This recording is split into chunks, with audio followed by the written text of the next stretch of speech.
Hey everyone, welcome back to the channel, and thank you for joining me in another creative session.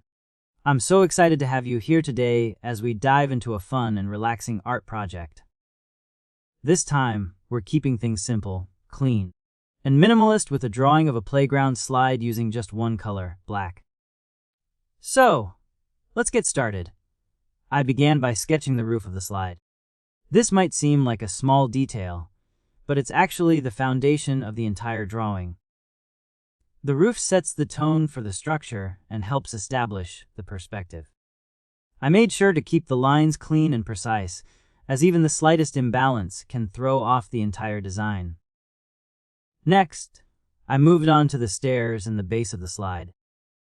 This part was all about balance and proportion.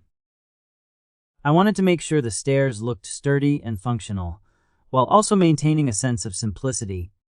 It's easy to get carried away with adding too many details, but in minimalist art, less is often more. By focusing on the key elements, I was able to create a clean and cohesive look.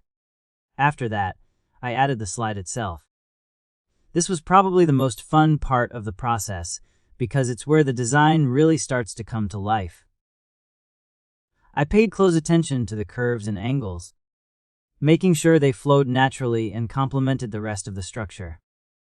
Finally, I sketched the support pillars to complete the design. These might seem like minor details, but they're crucial for giving the slide a sense of stability and realism. Each line I added brought the piece closer to completion, and with just one color, it was all about creating contrast and depth through careful shading and line work.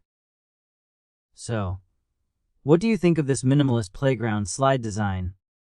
Do you enjoy working with a limited color palette, or do you prefer more vibrant and colorful projects? I'd love to hear your thoughts. Thanks for watching, and I'll see you in the next video. See ya!